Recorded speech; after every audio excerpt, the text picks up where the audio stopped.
నీకు అర్థమయ్యే చెప్తాను. మీది ఎవరు? నాది హైదరాబాదే. ఎక్కడ పుట్టావా? ఇక్కడే పుట్టాను, ఇక్కడే పెరిగాను. Very good. అరే అలా చేయకు నాన్న. ఎప్పుడైనా రాజమండ్రి వెళ్ళు, అక్కడ పెద్ద మసీదు అని ఒకటి ఉంటుంది మెయిన్ రోడ్లో నడుస్తుంటే.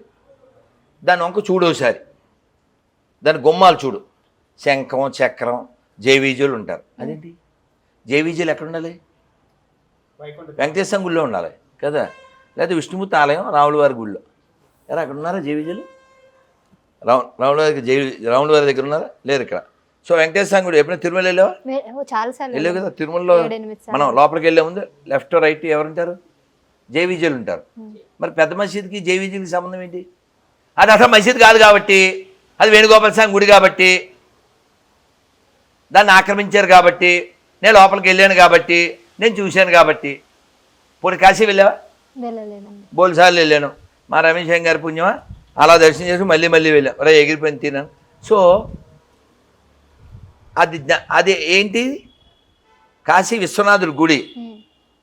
నీకు అర్థం కావాలంటే నీ తలకాయలు తీసేసి, ఆయన పేరు ఏంటి మనకి? వంశీ తలకాయ పెడిసాం అనుకోండి, డ్రెస్ కోడ్ వేరేగా ఉండలే, వాడి పైన గడ్డం కింద అసలు బాగుండదు కదా. అలా పైన గోపురం తీసి లోపల కాపురం పెడిచారు. అర్థం కదా? అర్థం. అంటే ఇప్పుడు హైదరాబాద్ పరిస్థితి అలా ఉందంటారా? హైదరాబాద్ మొత్తం భారతదేశం పరిస్థితి అలా ఉందంటారా? మీకు మొన్న పాట పాడాను, విన్నావా? విన్నాను. 2 పాటలతో వచ్చారు, ఒక పాట పాడొచ్చు కదా మా కోసం.